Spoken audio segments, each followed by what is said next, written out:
You are listening to the Fringe Radio Network. FringeRadioNetwork.com.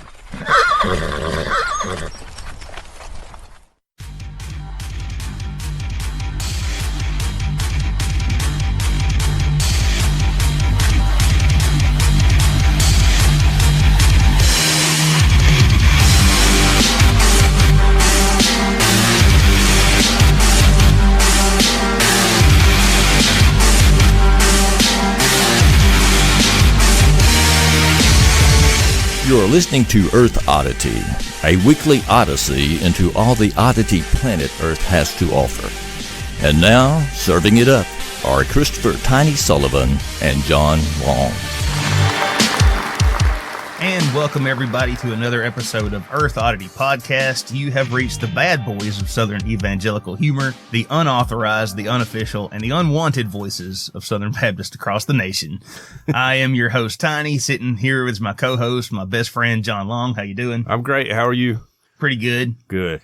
You excited about the president coming to town? I am excited about the president coming to town. We got the baby Trump balloon that's going to be flying around too. Yeah. The president, Alabama and LSU were playing this afternoon. That's really the biggest news. Yeah, is absolutely. that Alabama, the number 2 and the number 3 team were playing? I don't know. We were 1 and 2 until this last week when the playoff rankings came out, and now we're 2 and 3. I think. Which, I mean, it don't matter. It's going to work itself. Either out. way, it's the best game of the year. It has been for like a while, so I'm not worried about it. Yeah, it'll work itself out. So I just hope we can win. Yeah. It's going to be a tough game, but it always is a tough game. I mean, we have blown them out a few times. Let's be serious here. And they've squeaked out a win on us. Yeah, like times. What, 8 or 9 years ago was the last one? Yes. I think we won 8 in a row. So yeah. Yeah. But yeah, they have won a game against us. So yeah. And that game we came back and won the national championship in a rematch. Yeah, that's right.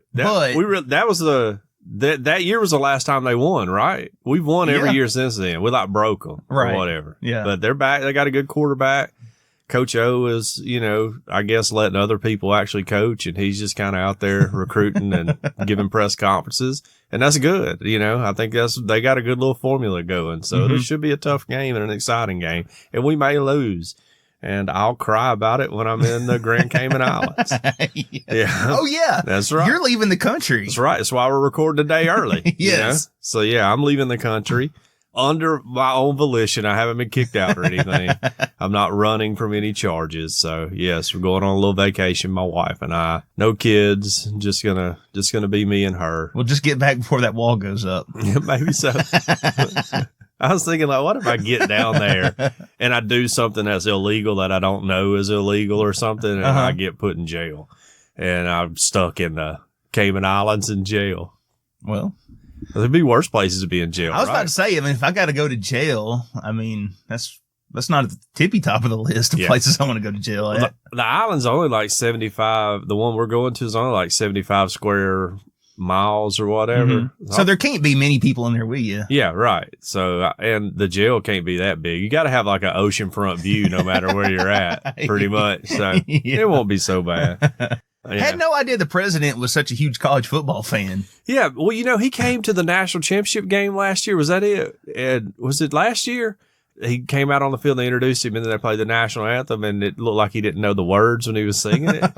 Do you remember that? I don't remember that. Oh, it's vaguely familiar now that you say it, though. Yeah. So I'm hoping maybe just for the country's sake, he doesn't come down and try to sing the national anthem along with our band. But I would like to see him sing Dixieland Delight. I think that'd be pretty cool if he knows all the words of that. Well, what was it? He went to the National Series and he was booed. Yeah, oh yeah. And then he went to the UFC championship. Yeah. And he was, the media said that there was mixed reactions. Yeah. But Joe Rogan, who was there on his podcast, said it was overwhelmingly booed. Yeah. It went on for a long time. Right. Well, so what is it, like third time's a charm? Well, he's going to come to Alabama. He's like, well, I got to feel, Alabama and Louisiana State's playing. Surely they'll cheer for me here. You know, when he come here, I got to reverse this PR curse. Yes. And then it came out that like the SGA was saying that there would be consequences if you booed the president, but that turned out to be fake news. Yes. pretty wild. I don't know. This town's felt really weird this week. It always does, for big games. But now with the president coming into, seeing a lot of people on edge arguing about the president, that you're just like, man, can't we just enjoy college football? Yeah, because that's, exactly. That's what I want to do is just enjoy the game. But I like my country, but I love college football. Let's get our priorities right, people. And I'll say this, it's been kind of funny to see like the more liberal among us to just be like, no, we cannot let him get applause. Right. Absolutely not. Yes. And then on the opposite side of that, it's like, how dare you boo the president, the office of the president? That's just wild. It's crazy. And when I see people saying that, I always want to just go. And if I had more time, I would go on their timeline and just pull up all of the Obama stuff that they posted 4 years ago. Yeah. And just be like, hey, man, the pot calling the kettle black here, basically, which just sounds a little racist since I was talking about Obama, but that's not what I meant. So. Yeah. Well, we've all used that term, pot calling the kettle black. But cancel culture, you got to be really careful. Yes. I don't want to get canceled. I don't either, especially for my trip. Which, I don't think we have a big enough audience to be canceled yet. Speaking of canceled, what was the Christian comedian's name? John Christ. Yeah, he's canceled. He canceled. Just right now, Tiny and I are going on the record saying neither one of us have sexually harassed anyone other than our wives. Okay. Yes. So, I'm waiting for our YouTube channel to blow up like his did. And my wife, she sexually harassed me one time. Oh, yeah? Yeah. Yeah. Lucky you. Lucky you. Yeah. Yeah. I don't know. Can't talk Dieter into it. We're going to see what happens down the islands, though. Yeah. I don't know. Well, you got any good stories this week? I got several. I got a supervisor, dispatch supervisor at 911 who was watching Netflix instead of helping a needy person out. Okay. Yep, got that one. Kanye West has changed his name. Okay. And I got a guy, well, he ended up dying, but they found his hand and wedding ring with his wedding ring on it in the stomach of a shark. Not good. Not good at all. Not good at all. Well, I've got a little bit of a kerfuffle over some Amazon stuff and some other stories, but I want to start with this one and shout out to Wiltz who put this up in the group. An inmate claimed his life sentence ended when he died and was revived. Okay. All right. Like this. Yeah. This comes from the Washington Post. Benjamin Schreiber is very much alive, but that hasn't stopped him from arguing that he died 4 years ago. After the convicted murderer collapsed in his prison cell in 2015, doctors restarted his heart 5 times. Okay. Recovering back at the Iowa State Penitentiary, Schreiber filed a novel legal appeal. Because he died before he was resuscitated, he had technically fulfilled his life sentence, he claimed. Judges, however, aren't buying it. Dying for a brief amount of time doesn't amount to a get-out-of-jail-free card. The Iowa Court of Appeals ruled on Wednesday saying that the 66-year-old will remain in prison until a medical examiner determines that he is dead for good. Oh, okay. Gotta be dead for good.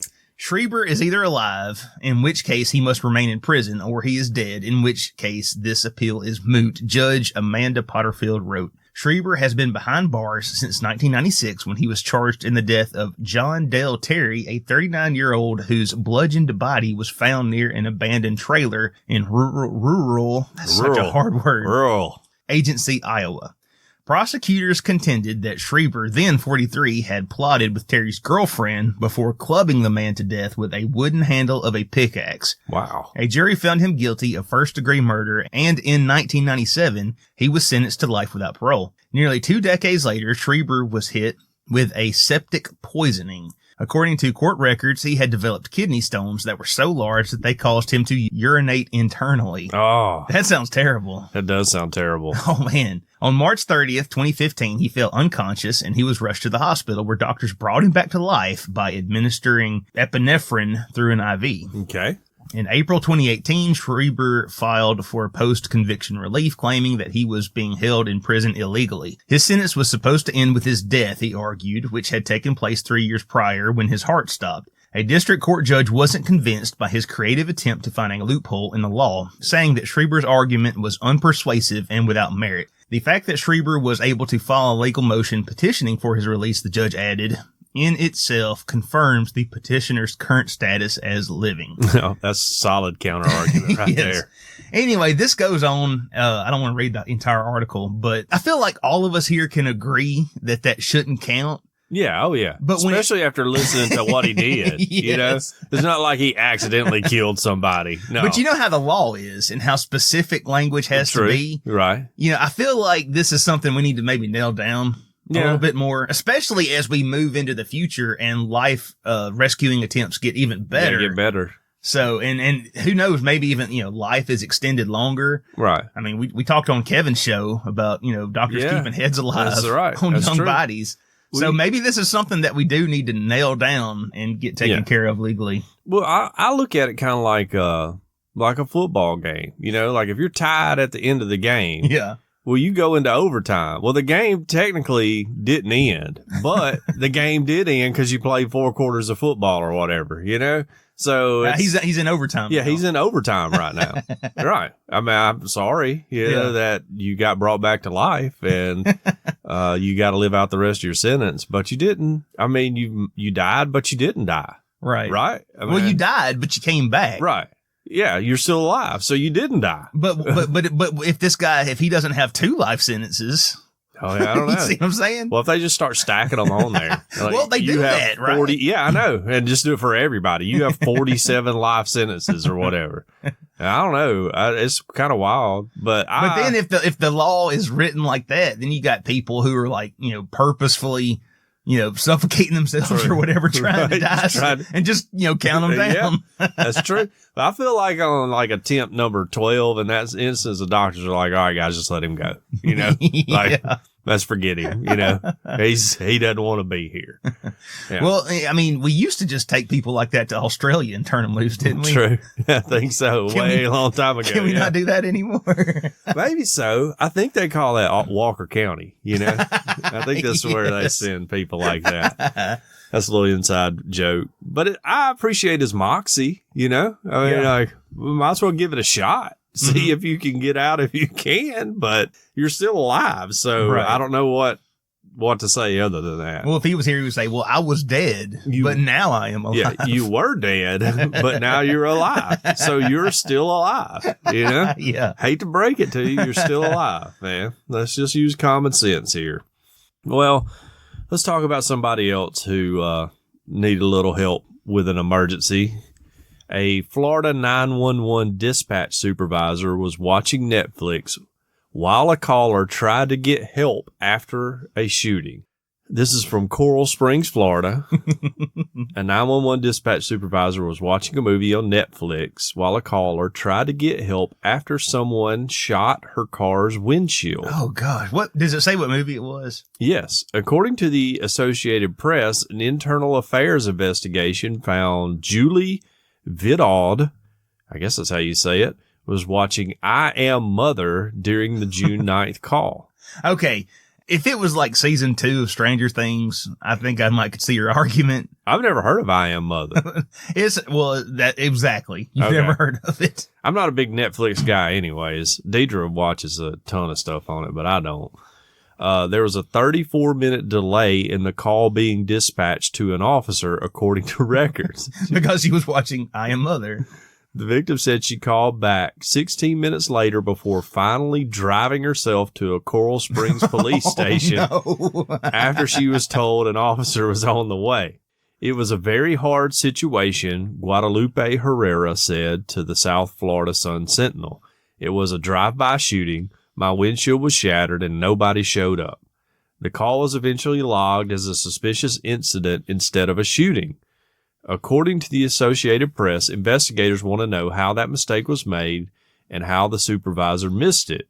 And the investigation found that the most used application on Vidaud's work computer were Netflix, Hulu, and Xfinity TV. So she's in there watching all kind of stuff.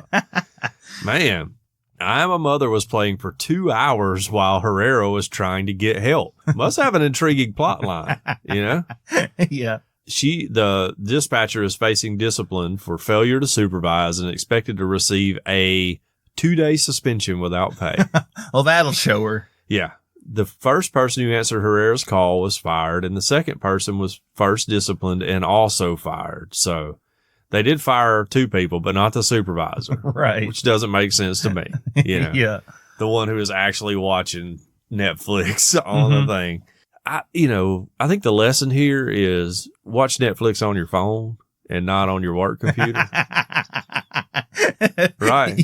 Yes. I mean, I feel like we can all learn that lesson here. Because then they got to get a warrant. Yeah, they don't have right. to get a warrant to search your work computer. That's their property. No, we had a person who worked for us one time, and she got dismissed because she was working her other job while on the clock for us, and I discovered it on her work computer. Right. Because I got on there one day and was like, "Whoa!" I went to pull up my Gmail account and off the browser because at the time I didn't have like a static computer or anything, and I opened up Gmail and she was like logged into her personal account. And I was like, "Wow!" And then I started seeing all these like work orders and stuff, and I'm like, "What is going on here?" You know? Yeah. And so I started documenting everything because you can't pay you while you're working another job. It's just against anything that's common sense says. It's against policy. Yeah. Yeah. And so we dismissed her, which our IT department can view into any computer we have at any time too. So they periodically do that and check people. But so she got told not to come back to work anymore. Man. Yeah. All right. So moral of the story, don't be using your work computer for personal stuff, right? Yeah. That's why I need a Microsoft, was it Edge? Oh, yeah. Yeah, well, that's why I need a Microsoft Surface tablet. Yeah, that's what's like one of the little tablets. Yes. Yeah, right, yeah. Just do it all on your phone or bring your laptop or whatever and watch, whatever you want to while you're at work. But anyways, there's a lot of horror stories about people calling 911 that you've read. Mm-hmm. And I feel like this is just going to discourage people from calling 911. Just drive yourself to the police station like this lady did. Yeah. Fake cop joins a real police chase and then handcuffs suspect at gunpoint. Oh, wow. North Carolina cops say. Citizens arrest. Now, we have talked on this show before about ordinary civilians impersonating police officers. It's a bigger problem than I thought it was, you know? This guy takes it to a whole new level. No, he made an arrest. Check this out. A North Carolina man was arrested after police say that he pretended to be a cop during a police chase, media outlets report. Wow. Officers with the Wilson Police Department stopped a car at a grocery store in Wilson at about 11 p.m. on October 5th in search of a possible murder suspect, according to WNCN. But as they approached it, police say that the driver sped off. Police had been chasing the car for about 2 miles when a black Ford Taurus with blue lights sped past the officers and got in front of the suspect's car and slowed down. Nice. The suspect car, now pinned between the Taurus and a police car, was forced to stop, according to WRAL. The driver of the Taurus, 30-year-old David Adams, got out of his car, and police say that he forced 5 men out of the suspect car at gunpoint. Whoa. And then handcuffed and searched the driver. Wow. According to WITN. Like hero cop stuff. That's right. Yeah, exactly. You hear everybody in the other police cars like, who's the new guy? Yes. Hey, did we just hire somebody? I mean, this dude's like Batman. Yeah, right. Maybe he's a U.S. Marshal. I don't know. The officers were unsure if he was actually a cop, and they yelled at Adams to stop what he was doing, but police say that he left the scene before officers could talk to him. So, it's like my work here is done. Yeah, okay, I'm gonna let you guys have it now. Right? Yeah. Like a blackjack dealer shows his hand and goes get back into the car. I'm done. I'm off. Police later determined that he wasn't a sworn law enforcement officer, and they arrested him Wednesday. The 5 men in the car were also arrested after police say MDMA pills, codeine pills, is that Vyvanse? Vyvanse. Yeah, I was about you know about drugs, John. What's that? I'm a big drug guy. Vyvanse is it's kind of like Ritalin. Okay, well, there was one of those. And then $708 were found in the car. Okay. One of the men in the car was the murder suspect's brother, police say. Oh. So this guy, he really stepped in and saved the day. Yeah, yeah. And then no good deed goes unpunished. Exactly. He got arrested for it. That's what I don't know if you could claim like citizen's arrest. I guess if you got lights in your car and stuff, that's pretty bad. You know? Yeah. But yeah, man, what's up with all the people pretending to be cops? I mean, don't get me wrong. They won't hire just anybody. I've seen the movie Observe and Report. Seth Rogen couldn't get a job. Oh, yeah? I've never seen that movie. It's pretty funny. Okay. But I mean, kind of thought they did hire everybody. Well, I was going to say, that said, it's not that difficult to get a job as a police officer, is it? I don't think I could. I know one guy. I'm not going to name any names, but he had no business being a police officer, and he got a job. I feel like, I don't know, they'd probably give you some sort of background check, and that would eliminate me, you know? So I don't know that I'd be able to get in, plus the physical fitness part. Although I've seen some hefty cops before, and I've been like, dude, I can outrun you, I know, in a foot chase. Now, you got a radio and a helicopter and all that can track me down, but if we're just racing, I feel like I can beat you, you know? Well, isn't that the point of the police department? Is it's not one guy? There's like a whole team of people. Yes, right, yeah, exactly. Yeah. But yeah, I don't know. I mean, I don't know why you just can't go to police academy and be a cop. Unless there's something in his background. Or I don't know. Maybe he's like vigilante justice.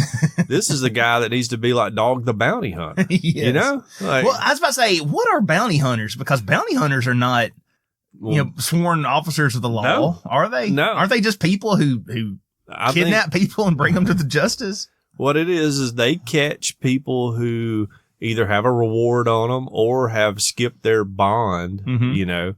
So like what I think I'm not a Dog the Bounty Hunter expert, right. Although I really like Dog the Bounty Hunter. Yes. And his wife just passed away. So I didn't know that. Yeah, prayers to Dog, you know. Sorry about that. Yeah, tough to lose your loved one, especially that you've been chasing criminals with for years. Right. Probably have a really strong bond. But I think like Dog runs like a bail bonding service. And then when people like he posts bail for don't show up for their court date, well, then he's out that money, you know, because that's how bail bonds work. You know, they'll post your bond, and then when you show up for court date, they get their money back, basically. And he goes and chases them down wherever they are. And brings them back. So he can get his cash back. I think that's how it works, but I don't know.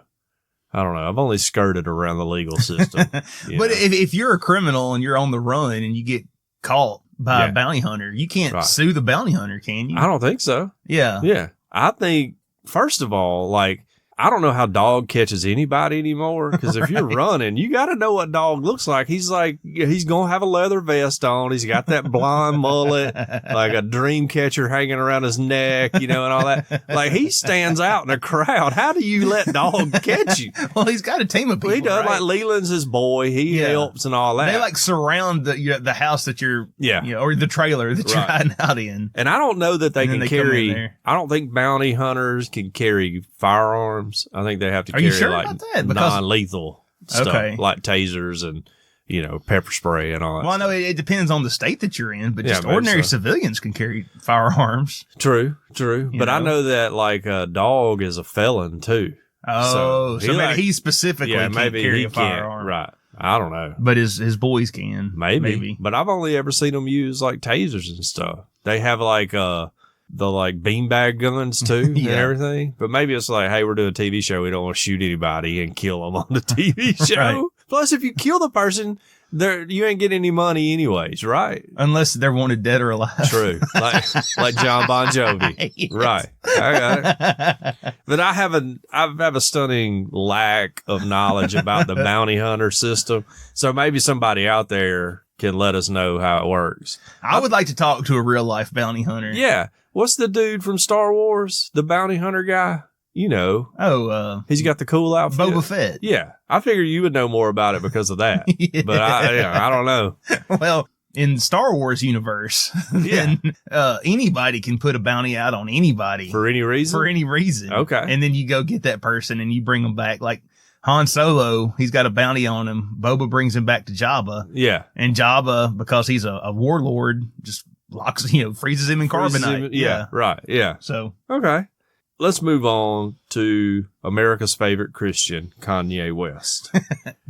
He kind of really is at the moment. Yeah, I think he's number one, especially since Billy Graham went on in. You know, That's tough. I don't know who's over him in the Christian hierarchy. Definitely not that comedian guy. John Christ, is that his name? Yes. Yeah, he fell down the rankings. I mean, he didn't do anything illegal, but it's pretty bad.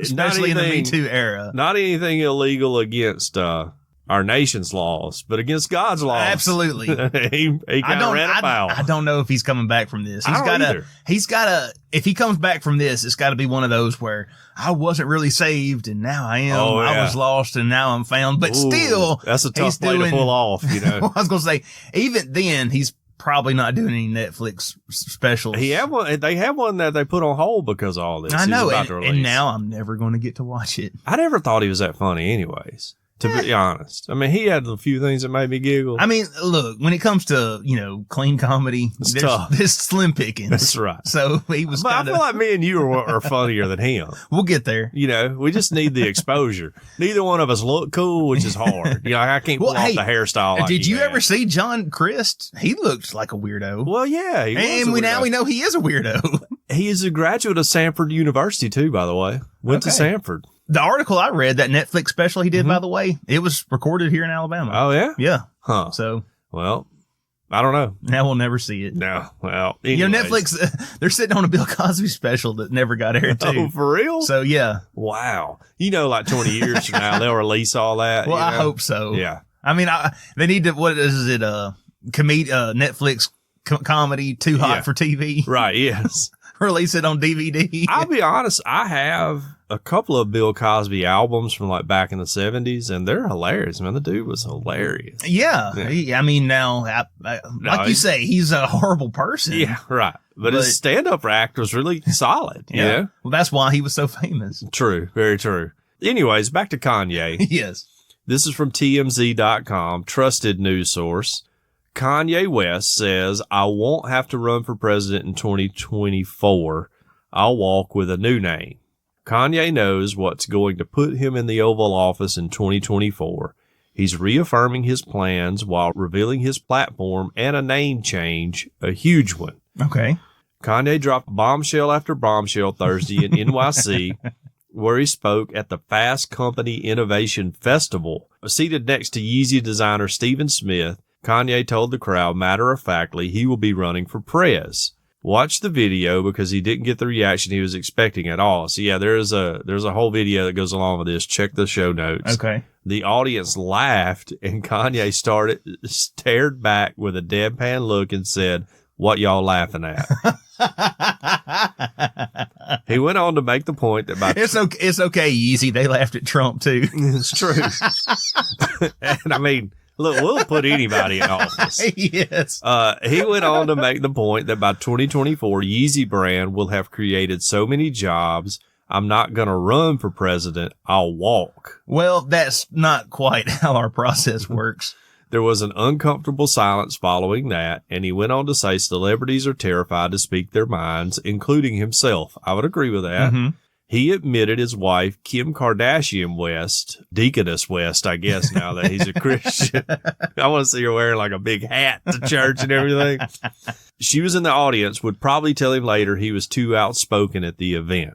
Kanye also complained about Forbes' reluctance to label him a billionaire and announced he'll change his name to Christian Genius Billionaire Kanye West. Okay. Just to stick it to the outlet. Surely that was a joke, right? I don't know. I mean, I'm not changing my name legally to, master podcaster Christopher Sullivan. Why don't you?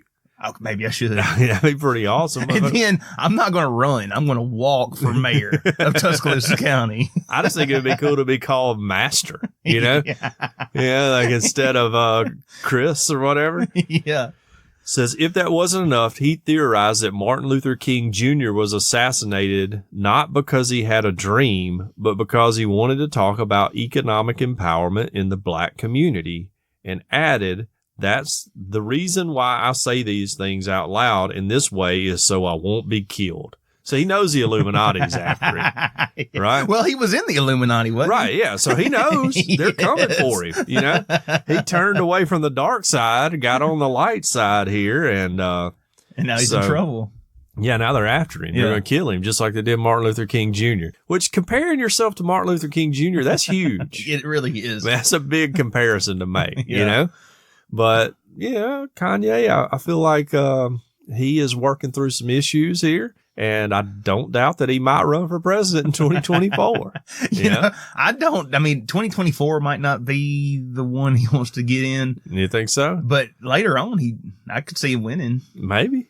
I mean, I don't know. I mean, if we're worried about Trump and like nuclear launch codes and stuff, like, we got to be a little worried about Kanye too, right? I know he's a man of God now and everything, which Trump loves 2 Corinthians, just like all the rest of us Christians. That's the whole ball game. That's the whole ball game right there.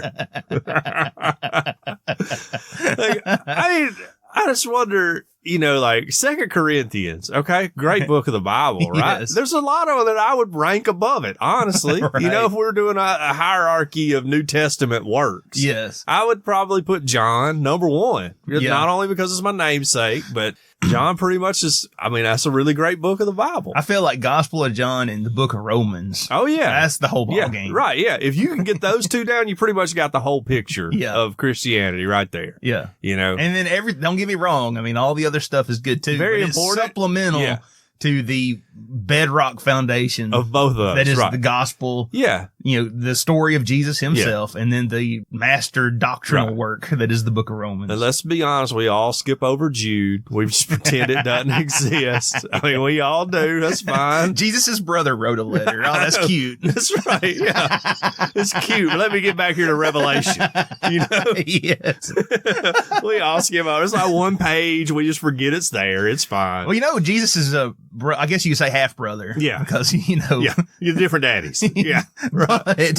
But, you know, ironically, name was Judas. That's right. Exactly. Went by Jude. Yeah, went by. Wonder why. It's like, Jesus, man, you're hanging out with the wrong dude, man. You know? Man, you ruined it for me. Everybody thinks I'm him. You know? Yeah, no. I have to show my ID all the time. It doesn't say Iscariot on there, you know? Yes. Yeah. No. That's like if, that's like if your name was, Lee Harvey Oswald. Yeah. Or Adolf. You know? You don't hear a whole lot of Adolfs anymore. Yes. You know? You get ruined crazy. it for everybody. Yeah. Ruined a mustache. Yeah. Choice. Took down a whole mustache. Wow. You know? Yeah. That's bold. Right? You know you were bad when you just eliminate a facial hairstyle for everybody. Yeah. Anyway, so the Christian genius billionaire Kanye West, our brother in Christ, may run for president in 2024, may walk for president. May walk for president, yeah. In 2024. And, you know, I wonder which party he'll run on, you know, if he'll be Republican or Democrat. I'm saying, I'd be interested to see how that shakes out. Yeah. Maybe he'll start his own party. The Yeezy party? Yeah, the Yeezy party. Maybe so. I don't know. What would their mascot be? Jesus, of course. Right? Their mascot. Yeah. Yeah. I mean, maybe. I don't know. I don't know. Lion. Yeah, you lion. Do a lion. Oh, yeah. That would be a good one. That'd be a good one. That'd be a huge one. Yeah. Trump's probably trademarked all lions by now. Yeah. But yeah, that'd be a really good Well, one. then you would have, you know, his detractors out there pointing out that, you know, Satan is a roaming lion seeking whom he can devour. True. Maybe you just go star David and call it even, you know? Yeah. And then everybody's going to get the whole you're a Mossad agent rumors going. So we need to think this, Kanye, when you come on the podcast, let's workshop this, man. I'll be glad to be on your campaign in some shape, form, or fashion. You know, I would be a great cabinet member. You or know? a campaign manager. I don't want to be a campaign manager. You don't want to be a campaign that's manager. tough work, I think. But I would be like Secretary of Agriculture or something. You know, have an easy job, I would imagine. Well, let's move on to this next story. A Charlotte woman gets arrest warrant for late library books. Oh, okay. Now, I picked this one out especially for you, John. Just got my blood pressure up. All right.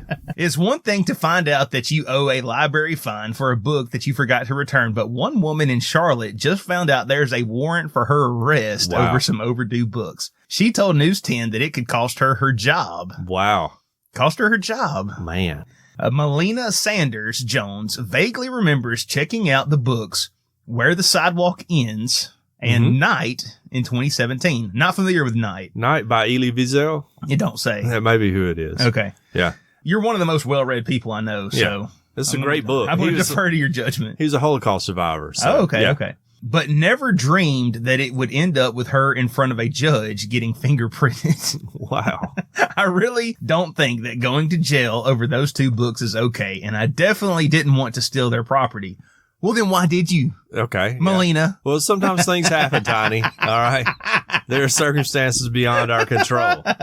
The mother of 5 didn't even know she had the book still until she visited the library a few months back and was told that she couldn't use the printer until she returned them. Oh, wow. Let me go get them. Yeah. That's what I would have said. Yeah. Oh, sorry. I didn't realize. Yes. Sanders then called her fiancé at the time to check their son's bookshelf, and sure enough, there they were. Bring them by.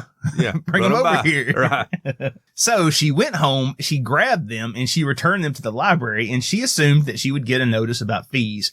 I assumed that they had sent it to collections and that I would see it on the report or something like that. I had no idea that criminal charges would be pressed. But that is exactly what happened. Man. Sanders didn't even know that there was a warrant for her arrest until her boss called her after doing a background check that she needed for a promotion. Oh, wow. Your promotion, you got that locked up? Is that on lock now? Yeah. We're pretty much, they're trying to get me added on the American Express card. I think that's causing a little trouble given my credit history. Yeah. I'm good with the background. My boss called me on Tuesday to inform me that I had a warrant and that I had to pull over because I started laughing. And he was like, "No, I'm serious." And I was like, "No, there's no way." News 10 called the Charlotte Library to try and get some answers. They said they can't comment on individual cases, but told that late notices go out after a few weeks, a month, 3 months, and again at 4 months. But Sanders never got them because she was moving a lot while trying to get out of an abusive relationship. Yeah. Any mail that was there, I didn't get, she explained. Soon I ended in the Siren Shelter. That's here in Charlotte, and that helps with domestic violence victims, and your address is confidential. I had to change my phone number, and I had to change my entire life. After a court date, getting fingerprinted, and a whole lot of anxiety, Sanders is stuck waiting for her next court date and hoping that the charges get dropped. It's just ridiculous, she said. Like, there is no reason that this needs to be happening. Like I said, they would have had a better chance of getting their money if they would have just sent it to collections because I would have known about it. Sanders' next court date is November 7th, which was just a couple days ago. Yeah, my parents' 49th wedding anniversary, Yeah. by the way. Happy anniversary, Mom and Dad, again. She can't work for her current employer until her case is settled. She's hoping that her promotion and clients are still there when she returns. Sanders is charged with failure to return rental property. Wow. Which carries a maximum penalty of 93 days in jail and a $500 fine. Ooh. Get them. Yeah. The lawlessness. We can't have this happening. What kind of people don't return a library book that's overdue? Yes. Wow. Man. Well, Meanwhile, we probably have said domestic abusers that she was trying to flee. True. We probably got them out roaming the streets looking for people. that's exactly right. Yeah. And we're going to get her over her library books. We got to get these late fees. Yeah. I just want to go on record and say that I might have a library book that's overdue, and it has been overdue for over almost 2 decades now. I was expecting a no comment. No, So- that's fine. Allegedly, this is true, right? Yeah. And if the library would just contact me, maybe I could work out something with them. Well, that's not how this works, John. I mean, there's a whole Seinfeld episode about this, by the way. And I might take a care. Now, I did get banned from Blockbuster Video. Who's laughing now? Right. Over a WWE video game that somehow got kicked under the couch when I was in college, and I forgot about it for months and was just ducking their calls, basically. Do you still have it? No, I think it got lost or thrown away, or maybe we just folded it into whoever owned the Nintendo or whatever. Because I was just sitting here thinking, how great would it be to just go play that right now? Yeah, somebody has it, because I never took it back. When they said you're not allowed to come back anymore, I was like, okay, no worries. Well, we got a movie gallery on 15th Street. I'll go to that. You know? I ain't worried about y'all. You think I care about my Blockbuster membership? They're like, we'll put it on your credit. Like, my credit's trash anyways. Like, 23. I have 4 credit cards. I don't care, you know? Sounds like movie gallery, play on. That's right. That's exactly right. So, joke's on you, Blockbuster. But I have been known allegedly to not return items before. Yes. Our good friend Andrew Mudhut Rogers loaned me a DVD one time called The Devil and Daniel Jones. Great documentary about Daniel Jones. And I didn't take it back to him for over a year. Okay. Yeah. So I'm just saying, if you ever loan me anything tiny, just know there's a good chance you're not going to get it back. Right. All right. So just put like LoJack or something on it so you can track it down at a later date. Yes. So I feel for this lady, and it's one of my fears, that this will happen to me. Yeah. I could definitely get caught up in this. Well, hopefully nobody at the Fayette County Public Library listens to our podcast, though. Our small hometown Fayette, they used to have a newspaper. Right. They still do. Is it weekly? Yeah, it's a weekly paper. Yeah, Times Record. I was thinking the other day, how awesome would it be if we did, not hit it big, but we did get a big enough following that we they could did get an article on us and they had us back. Well, and then how funny would that be if that was really just a sting operation to get us? Because I've got skeletons in my past too. True. I'm not passing judgment. Yeah. That's why I'm so big on Christianity, because it offers blanket forgiveness for everything you've done. Exactly. You know who doesn't care about my library book? Jesus.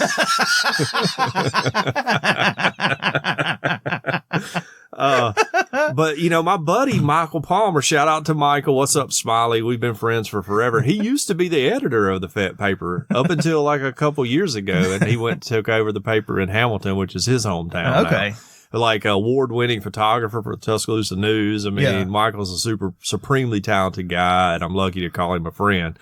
But yeah, maybe we can get on the Hamilton paper. I might need to make a call, I don't think there's any outstanding warrants for me in Hamilton County. No, I've done nothing in Marion County that I know of. Yes. At least that I'm aware of. Yeah. So, anyways, let's move on to a kind of disturbing story, at least to me.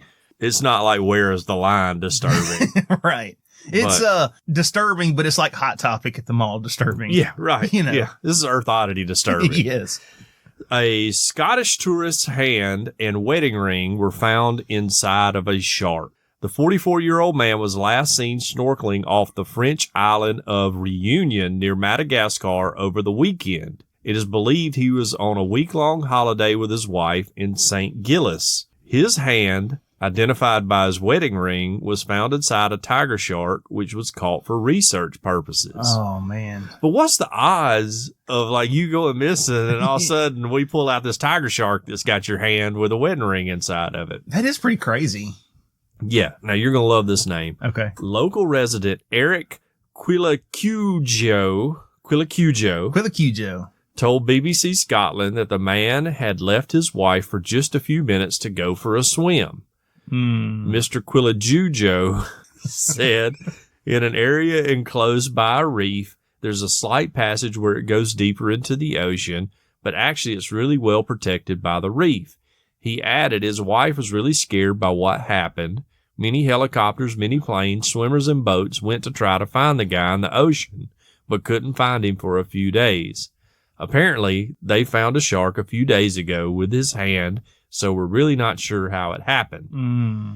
Mr. Quillacujo said that many beaches on the west coast of the island were signposted warning people against swimming because of previous shark attacks.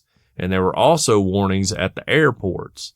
Just mental note, you ever in the island of Reunion off the coast of Madagascar, be careful out in the water. Well, for anyone who's like watched the Madagascar movies, oh yeah, there is a shark that chases the animals all over everywhere. So I feel like if you've seen DreamWorks, masterful franchise Madagascar, you should know that. Yeah. So he says it's something we don't hide from anybody. Talking about this is Quillacujo talking about shark attacks. We don't hide it from anybody. All the places around the island where you can't swim, where there's not a natural reef, there are signs in front of the beach to warn people. Even at that, you have a few boats that go around the west area of the island because that's where all the beaches are to protect them, to watch if anyone makes that mistake anyway. The shark was among several caught on Monday and Tuesday in the Indian Ocean by the Centre de Sécurité Requiem, or CSR, and it was found just over 4 miles from the lagoon where the man was last seen. It's not yet known whether the man drowned or was subsequently eaten by the shark, or whether he was attacked by it. I'm hoping that he drowned first. Well, probably what happened is it took his hand off, and then once that blood got in the water, all the other sharks came over and ate him up. That's what I think happened. Like one good clean bite on his hand, he's out there swimming with it in front of him or whatever. Man. Yeah. So, but his remains were identified solely from his wedding ring. Yeah. So unless like a criminal stole his ring and then got eaten. Well, just be a lesson, married guys. Always have your wedding ring on. It's a great identifier, right? Yes. You know? And some of y'all, I know y'all go around without your wedding rings. So you don't wear a wedding ring, do you? No, I got one right here. Oh, okay. All right. It's my wife who doesn't wear her wedding ring. Okay. If she ever gets eaten by a shark, it's just going to be sorry, kids. Mama up and left. I bought Deidre a separate wedding band to wear at work. Because you can't wear like her wedding band. She got her wedding band and her engagement ring like fused together, but you can't wear like a ring if you're a nurse putting on gloves and all that stuff and bacteria. So I bought her just a smooth gold because I'm like, ain't no doctor's gonna be trying to pick you up. You put that thing on before you leave the house. We're always gonna be labeled. We're married, okay? So like if you want to do something, you're gonna have to pull that ring off and think about me, right? I ain't letting nobody get out of this. I wore mine every day. I don't even take it off ever for anything. Well, I do have to take mine off for work. Right. That's what I was thinking. I knew you had like a job where you might have to take it off. I see guys wear like rubber ones and stuff. Yeah, I've seen those. Yeah, right. And they're or like silicone. Yeah. Is it silicone? I don't know what they are. Yeah. I'm just standard, yellow gold, that's all mine is. There's people get like titanium and all kind of crazy stuff now. Yeah. Whatever. It's kind of crazy though. Like, I spent all that money on Deidre's engagement ring and wedding ring, and my wedding band cost like $60. Yeah. But I've made this joke before, probably not to you, but like when you get married, like as a man, that's when you realize that life is no longer about you. Because your wife. You realize that quick. Yeah. Your wife like buys this really expensive dress. You like rent a tux, Yes. She gets her own theme song and everybody like stands up. She comes down the center aisle of the church. You like walk out of the little side door and have to just stand up at the front like a loser and wait on her. Yeah. Everybody on the wedding day tells her how beautiful she is, and you're just standing there in your rented tux trying not to get any stains on it so you can return it without and get your deposit back. Well, you know why all this happens, don't you? Why? Well, it's because the bride's family pays for the wedding. Oh, yeah. Well, we pay for our own wedding, pretty much. That's not traditional. No, yeah, we're not traditional people. My dad paid for the rehearsal dinner, as is tradition. Yeah. And I think that was it. Yeah, our rehearsal dinner was at Lisa's Barbecue in Fayette, by the way. Oh, wow. Yeah, yeah. Well, now, as far as grub goes, you could not have picked a better place. Yes, good place. Yeah. Yes, good place. A good place. We got married at the Free Will Baptist Church. Neither one of us are members there. We're members there. But Deidre's grandparents were.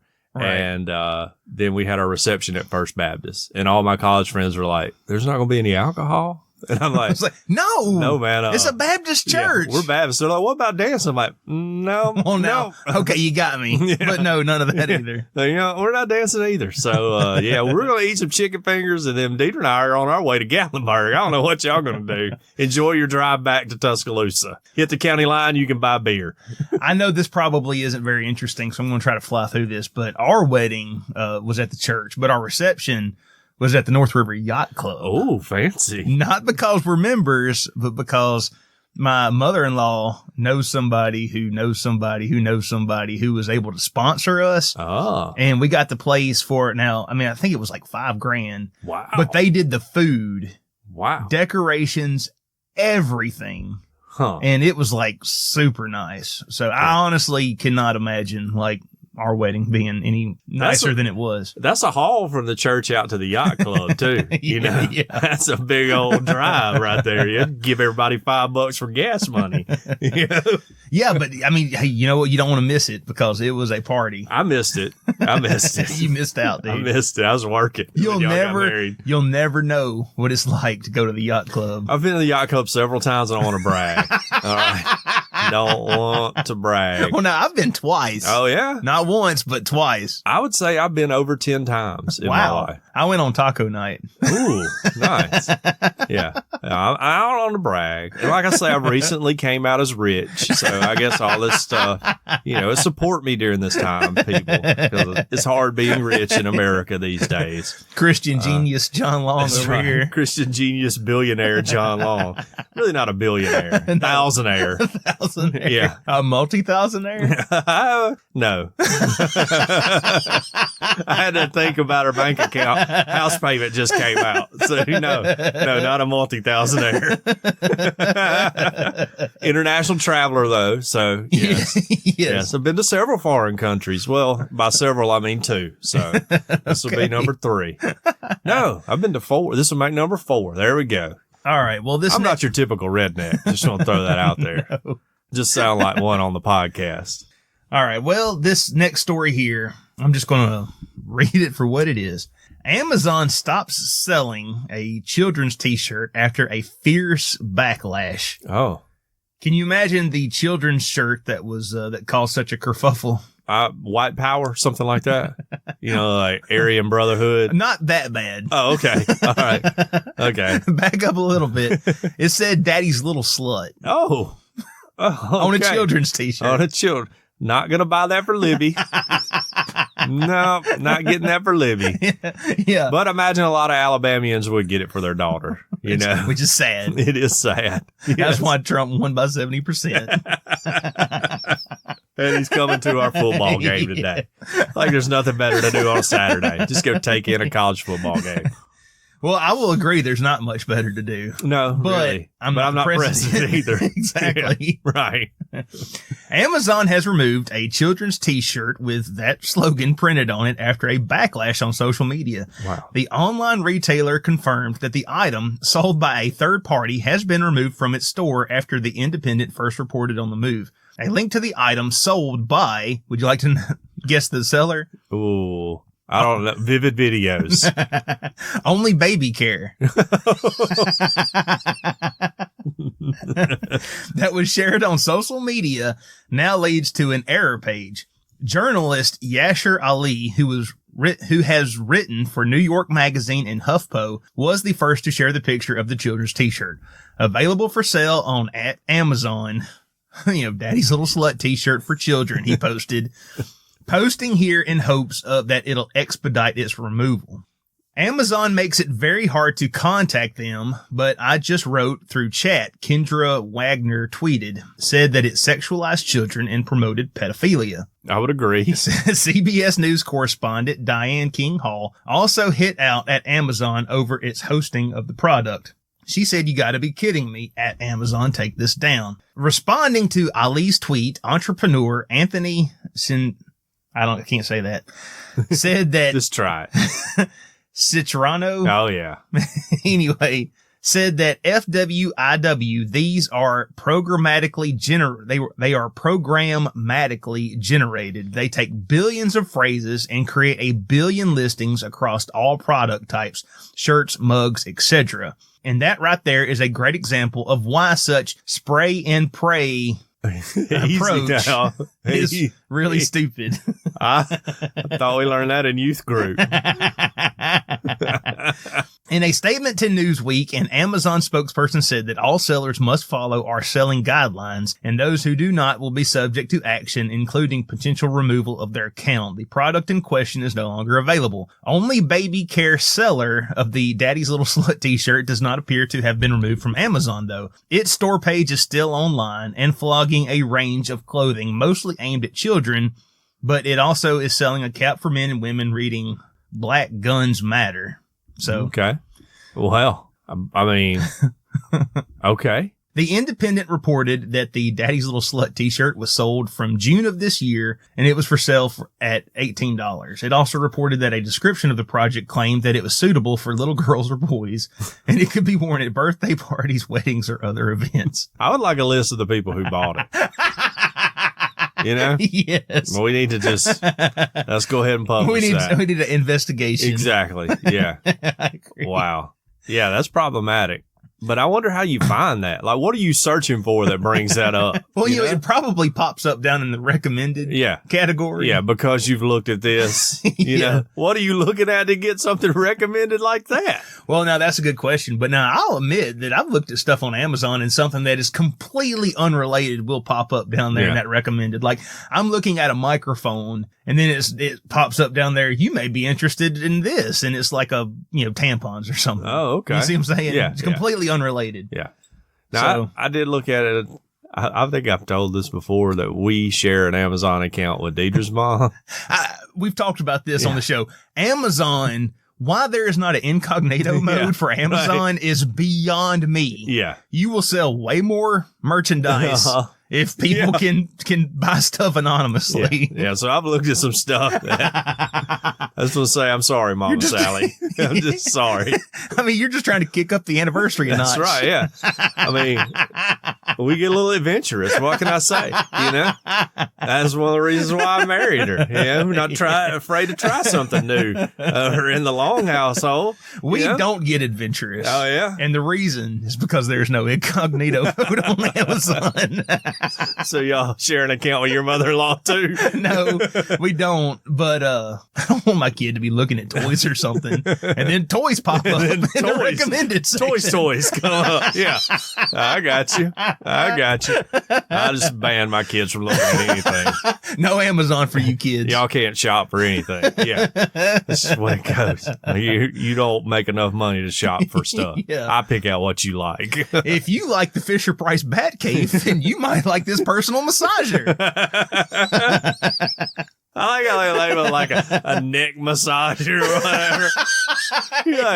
How are y'all massaging your necks with that? Yeah. Well, speaking of spraying and praying, hundreds of swingers were evacuated from a club after a carbon monoxide alarm goes off. If we haven't mentioned, this is the PG-13 section of the show. Hundreds of revelers at a swingers club in Germany were forced to evacuate after a carbon monoxide alarm went off. Many guests at the party in the western town of Hattingen had to leave the premises in bathrobes. Well, at least they had bathrobes. Several said they did not feel well after the alarm went off late on Saturday night, authorities said. Carbon monoxide is a poisonous gas which has no odor, taste, or color and can kill humans if they are exposed to it in large enough quantities. Right. There are around 60 accidental deaths from carbon monoxide poisoning in England and Wales each year. Firefighters in the town of Hattingen, between Dortmund and Dusseldorf in North Rhine-Westphalia. Wait, is that like a Harry Potter school? Told the DPA news agency that around 300 swingers were brought to safety. Wow. I heard a rumor there were only 5 women at all of them. 5 overworked women. The swingers were taken on buses to be examined by first aid workers, but that was a wild bus ride. How would you like to be the first aid worker? And around 10 complained they felt unwell and required treatment. The fire department said no dangerous levels of carbon monoxide were detected once they had arrived. Around 160 emergency workers were involved in total. Now, I think I've seen a video like this before where there's a swinger party, some firemen show up, things go a little off the rails. So, they sell, just FYI, public service announcement, carbon monoxide alarms are sold over Amazon and eBay. And we have one at our house. We used to have one. Yeah. Well, I had one in my We bought it on apartment. Amazon's recommendation when I ordered All Dogs Go to Heaven 2 on Blu-ray. I had one in my old apartment because I had like a wall gas heater or whatever. Yeah. It would go off all the time. I just took the batteries out of it. That's like if I die, I die. You know? That was when I was in college, living in a 1-bedroom apartment by myself. So anyway, swinger party got broke up because of carbon monoxide. 300 people were there. That's a large amount of swingers, you know. But fortunately, they all live to swing again. Yeah, right. Yeah, they'll be able to enjoy the festivities together again. Might want to get you, gas heater checked out before you start up again. Yeah. Yeah. On an unrelated note, I saw this on Facebook one time, and it makes so much sense. Why is there not a smoke detector that you can just yell, "Hey, I'm cooking," and it'll quit buzzing? Right? Yeah. You know? Not a bad idea. Golly. Not a bad idea. Or a snooze button Yeah. where you just snooze it for 20 minutes. I don't know. I think that's not a bad idea. One night when at the very first house we had when Thomas was little, the smoke alarm went off just in the middle of the night, like woke me and Deidre up dead at night. Right. And she hasn't let me forget about this yet. Like, instead of running to check for danger or anything, I get up and try to take the smoke alarm off the wall. Didn't worry about Thomas on the other side of the house or anything. I was just trying to disable the alarm so I could go back to sleep. Yeah. So, may not want to be around me in an emergency, just so people know.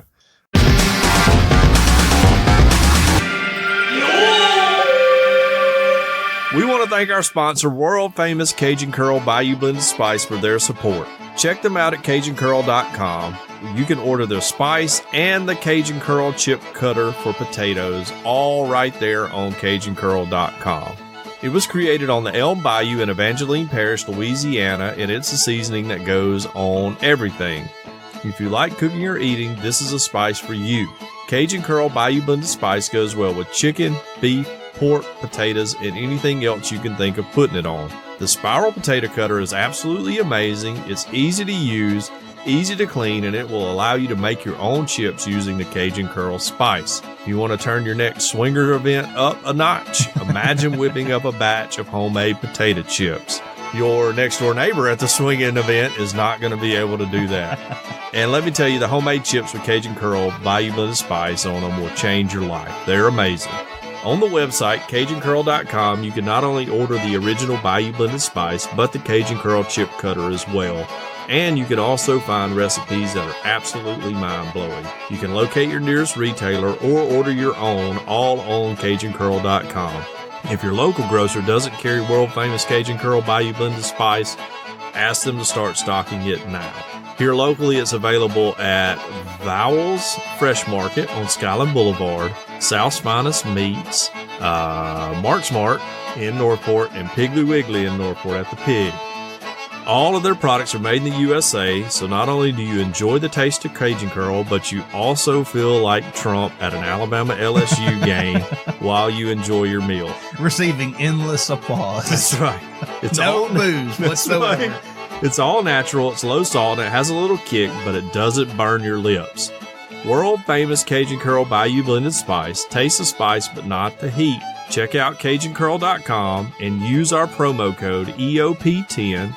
That's EOP and the number 10 to get a 10% discount. Because we ask that you use the spice, but we don't ask you to pay full price. That's right.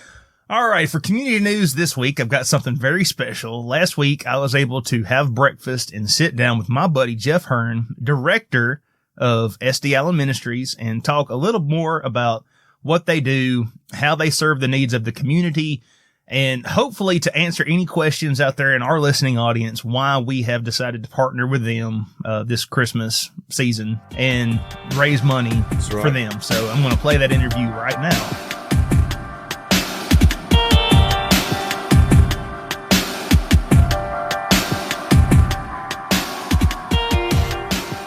Hey everybody, it's me, and I'm here with my good friend Jeff Hearn, director of SD Allen Ministries. And I'm so excited because we are going to talk about a little more about the ministry and what they do. And we're also going to be talking about the live event that we have coming up next month. So, Jeff, how you doing today? I'm doing well, man. Thanks for having me. This is exciting, a little new venture for SD Allen Ministry. So I appreciate the kind of collaboration going on here. How many podcasts have you partnered with in the past? Oh, this is my first, actually. Okay. Surprisingly. All right. I know everybody thinks that I'm kind of a podcast king, but this is my first. All right. Well, it's certainly good to have you. If you could, I guess, just tell us a little bit more about SD Allen Ministries, because, you know, we're asking people to come by. We're asking people to donate their money. I'm sure they've got questions. What y'all do? What do y'all do? Sure. Well, I will try to make this as condensed as possible. Mm-hmm. But the tornado in 2011 that destroyed a lot of our city kind of opened up Calvary Baptist Church's eyes to some needs in the community that weren't being met. Right. So now there's churches on every corner here in Tuscaloosa. There's organizations where you can go get clothing and food. But quickly, after the tornado, people were asking for furniture. And so, long story short, Calvary built this facility with the intention of backing away and letting it develop into its own organization, as to not be Calvary's kind of mission, right? But to let it be a Tuscaloosa community as a whole's mission to get people into furniture, into bed. So what happened was in 2013, I left my job directing another nonprofit, and I inherited a warehouse that was full of a bunch of random items and developed it into a full-time furniture ministry. All right. So what we do is we take in furniture and we get it to families in need. I think furniture is a neglected need in most communities. You don't really understand the severity of the need unless you're going into low-income apartments and homes and seeing the kind of living conditions that some people live in. For example, this year we're going to deliver over 300 beds to people who do not have beds at all. Right. Some people think that we're like a furniture upgrade business. But if you have a bed, you don't need a bed. Right. And so these are, over 300 people that are getting off of the floor, and I don't know if you've ever been into any of the public housing, but the flooring is probably no different than laying in a parking lot. It's not luxury. It is not carpet. luxury. No. And no carpet pad, no cushion whatsoever. Right. So, we like to get people into a bed kind of at very minimum. I tell people all the time, beds are what we do. And, we do other things as far as sofas and something to put people's clothes in, dressers, chests of drawers. But beds are kind of a priority for us. We think that provides a little bit of dignity for someone if they have a bed to sleep in. And, if you can imagine 7-year-old Jason who goes to so-and-so elementary school and he can't invite any of his friends to have a sleepover because he himself doesn't even have a bed to sleep in. Right. Or Miss Jackie down the road can't invite her family or her neighbors over for Thanksgiving because she doesn't have a table to eat at. Or perhaps she doesn't even have a stove to cook on. Right. And so I think it's filling a gap in services that is not really being met, especially in the United States. So. Yeah, I'll be honest. It's something that I had never really thought of before I met you. Sure. We think of when we think of poverty, we typically don't think of like a furnished living space. Right. But if you're sleeping on the floor, that is a surefire sign that times are not so great. Yeah, well, if you think about it too, if you're in poverty, right, 20% of Tuscaloosa population lives below the poverty line, which means that you're struggling with food, you're struggling with shelter, you're struggling with clothes. Well, it doesn't make sense if you're living below the poverty line for you to prioritize over yourself somewhere to sleep rather than something to eat. And so what I've noticed is every single person that lives below the poverty line who's receiving any type of assistance with food, shelter, clothing, whatever it may be, is also struggling with furniture as well. And it's just one thing that you don't really know because we're not inclined to step foot in a stranger's apartment or into their project housing or whatever home they're renting. And so it's something that you do not know unless you're actively in someone else's home. Yeah. And I would just ask everyone who's out there listening to this, think back to your first apartment or your first house and think about where your furniture came from. Yeah. There's a good chance there were some donations there. That's right. Or there was like a Goodwill store where you spent like $50 on a couch. But there are, people, certainly here in Alabama, where we do have so much poverty where that's just not an option. They don't have anyone who can, donate their secondhand sectional sofa with recliners on each end and one thing that built-in cup holders. Yeah, and a thing that a lot of folks don't understand is how big of an epidemic that bed bugs are. That's right. So that, especially in the hot Alabama summers, especially in government housing, one person gets bed bugs in their apartment and it's in everybody in their duplex. It's upstairs in the neighbor's apartment. It's downstairs. And it costs a couple $1,000s to treat bed bugs properly. And so families just, if they have furniture and then they are victims to bed bugs and they've got to get rid of everything. They got to get rid of everything that's cloth, all of their clothes, all their beds, all their cloth furniture. And so it's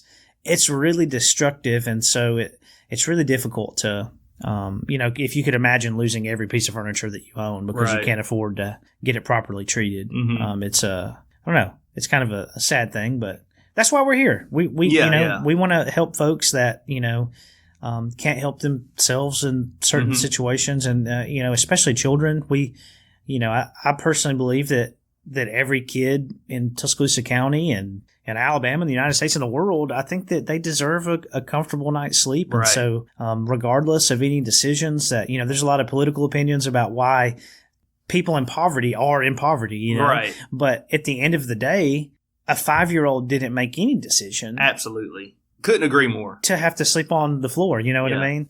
And so I see it every day. We're in, I think this year we will surpass 1,500 families served. And so it's just it's an eye-opening thing. And like you said, I didn't know about furniture poverty until I started doing what I'm doing. Right. We didn't know what SDI Ministries was going to turn into until we started going into homes and finding out that there really were some significant needs that weren't being met. So, Also, you mentioned about, there being a lot of opinions on people, why they are in poverty. Sure. And we can all have those opinions, and we can get mad, and we can share Facebook. Share Facebook memes, and we can yell at our friends. Sure.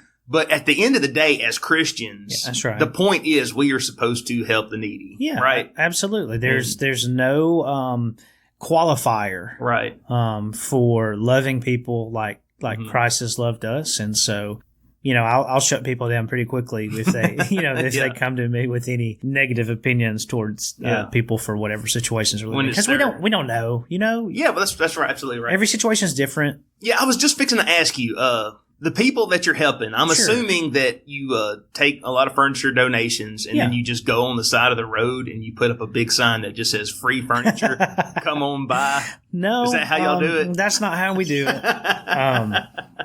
Although sometimes it's not a funny story, but sometimes we will get furniture here that is, in my opinion, not worthy of being donated to somebody. Right. So my rule of thumb is, honestly, if I'm willing to keep it in my house, then I'm willing to give it to somebody else. If I'm not willing to keep it in my house, then I'm not willing to give it to somebody else. Because I want to validate people. I want to, I want it to be a good thing. I don't want to give our crap to poor people, essentially. Do y'all have a policy on giant spools for coffee tables?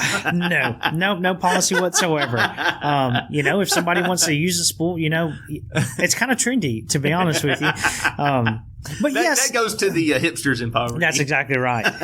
But anyway, so back to what's acceptable to donate and what's not. Yeah. So I've had things here that were not great, and so I decided they're not really good to give to somebody, whether it's stained with cat urine or cat hair or rips and tears. And so, or it's just going to fall apart. Or falling apart, right. So they're going to have another problem. Exactly. And so what I'll do is I won't even take it into the warehouse because I know I need to get rid of it. So I'll leave it out in the parking lot for a day or so. And then people will stop and ask me if they can have it because they don't have something. Right. So some people would rather have something that's just absolutely disgusting because they don't have anything.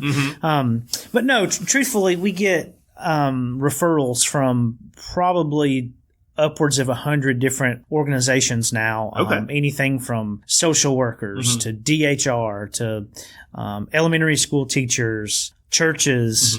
There are a lot of organizations in town that help with, like I said, with food and clothes, and they come across needs of furniture. And so now, we're here filling that gap. And so those folks will send me a referral, and that just provides a way to be wise with God's treasures, so that it's not going, like you said, the person who just wants a better whatever than they have. That's exactly actually going to the people who need it most. I've had one instance like I said, we're approaching 1,500 families served. One family.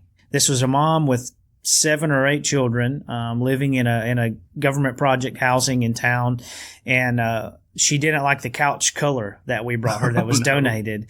But she had like a TV that was nicer than any TV I've ever seen. Right. But the children didn't have beds to sleep in. Oh no! Yeah, Are you serious? I'm serious. So Oh, I mean, man. it's wild. So we left the children's bed and we said, "Sorry, ma'am. We'll gladly give this couch to somebody else, but it's the only one we have. So we're not able to. We won't be able to help you out. We're with not going that." to run down to Spiller Furniture Center and pick out something better. Right. And so, needless to say, I think we made a phone call to DHR that day. Right. Just to update them on that situation. But yeah, that's only one time in almost 1,500 families has any circumstance that was kind of negative ever happened. So I also host a student missionary program in the summertime where I partner with different churches, religious organizations that are doing, what Southern Baptists would call just mission work. Or backyard Bible clubs, stuff like that. And so what I do... Backyard Bible Club, for those who are not Baptist, is... like a guerrilla vacation Bible school, right? That's exactly right. Yeah. Okay. You go out in the hot sun. It's nasty and sweaty and 100 degrees and rowdy kids, and you sit down and tell them about Jesus and play kickball, and draw with chalk on the sidewalk. But no, I kind of envision it as an opportunity for college students to get local missions experience so that wherever they end up, I've had probably 60 students now that's worked for me the last 6 or 7 summers, and they're all over the place. New York City, Los Angeles, California, Memphis, Tennessee. We get them, everywhere. Delaware. I don't have anyone in Delaware yet, but the purpose remains the same. If I want you to have an experience here in Tuscaloosa that will make you want to be involved with a local church, with a local ministry, wherever you end up, so that not only are we like trying to change lives here in Tuscaloosa, but you can be effective wherever you are. And I want this summer or whatever summer you work for me to be an experience that has that effect on you. So yeah, every summer I recruit 10 college students.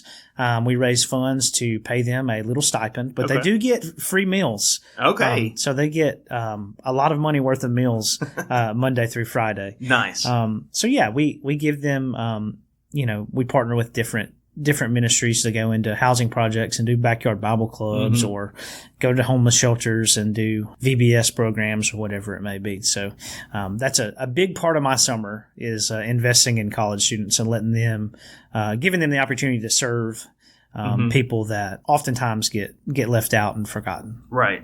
So I guess we can talk about the event. Sure. Coming up December 13th. Yep. In case you don't know. Yep. It's going to be from 11 to 1. Yep. And which it'll probably go until just everyone leaves us and we're left by ourselves. Sure. That's right. But this is going to be an opportunity for us to do. I mean, it's not for us to do a live show. I mean, we're going to be doing a live show, but what we really want to do is we want to meet people in the community. Yeah. And we want to partner with y'all in the hopes that people will come and make donations. Yeah. Yeah. Yeah, we want people who may not know what SD Allen Ministries is, or who may have never been to our location, right? To be able to drop by, grab a bite to eat, drop off $10, buy a T-shirt, walk through our warehouse, and check out what we do. We're probably going to set up maybe an experience where you can see what it's like to sleep on the floor. Or to see. Yes, come to our event where we make you sleep on the floor. Where we make you lay on the cold concrete and see what it's like. But yeah, we'll have some fun stuff going on, but we wanted an opportunity to let people drop by on their lunch break, and come by and support what we're doing and check out. And learn more about what you're doing. That's right. And learn more about what we're doing, not just, what you see on social media or on our website, but you'll be able to meet me, number one, yes. And then, just see what we do. Yeah, man. So December 13th, please, if you can come, please come. If you can't come, I would appreciate it if you would just go to our Facebook event and, click interested and invite all your friends. Yeah. Because like I said last show, I could spend $50 on Facebook ads, but I would really much rather just give that money to SD Allen Ministries so they can put that towards mission work. Yeah. I'm counting on y'all to help me get the word out. Just come on by. It's going to be a lot of fun, and we look forward to seeing y'all. Yeah, and if you can't make it, go to our website as well. Go to sdallen.org. Check out our social media on Facebook, Instagram, and Twitter. You can donate online. You can follow us and stay involved and just see what we're up to. So we appreciate you guys listening. Thank you for having me. Yeah, do you have a hashtag you'd like to? Yeah, Sure. so we have this hashtag that I think is important. We use it with a lot of our posts, and it's actually on our new shirts. It's just hashtag off the floor. That's right. So come on by Earth Oddity Off the Floor Show. Get on Santa's nice list this year. Get off the naughty list. That's going to be our hashtag. that's good. All right. I guess that's it. You got anything else you want to say? No, that's it. All right.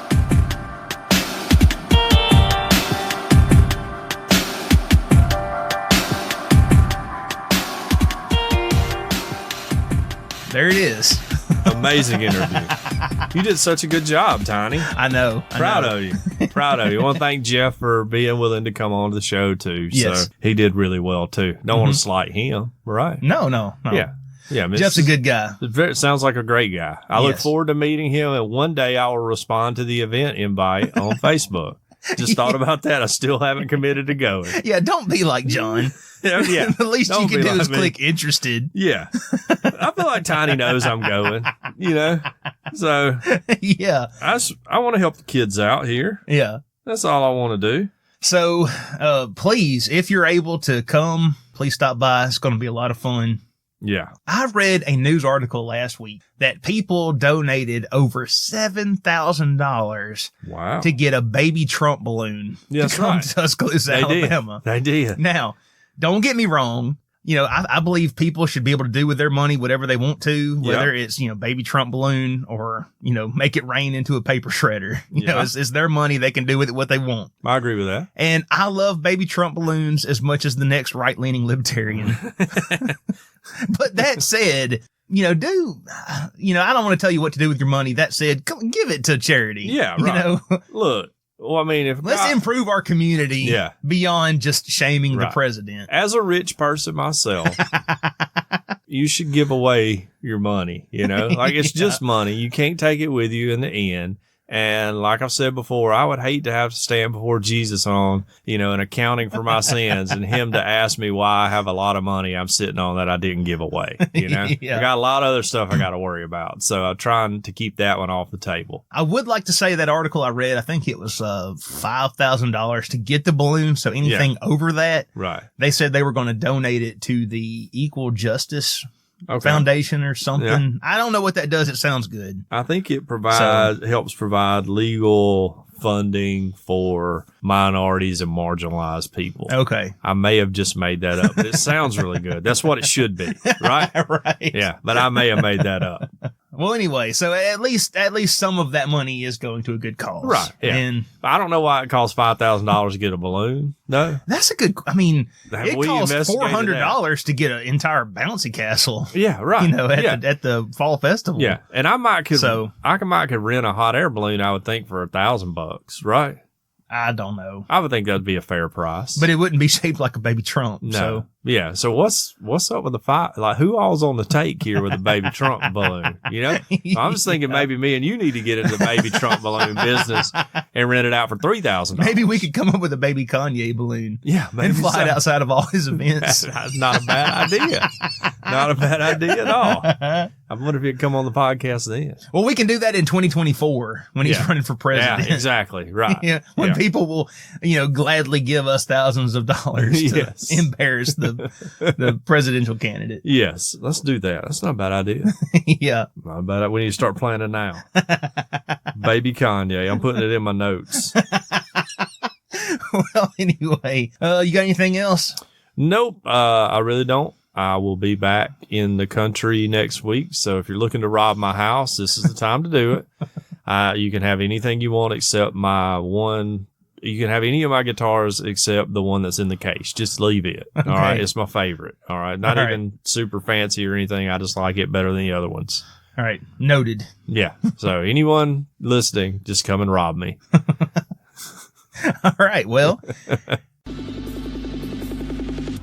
you have been listening to Earth Oddity Podcast, and we thank you so much for listening to us, no matter where you get us, whether you get us from Apple Podcasts, Google Podcasts, Spotify, iHeartRadio. We're on them all. Everything.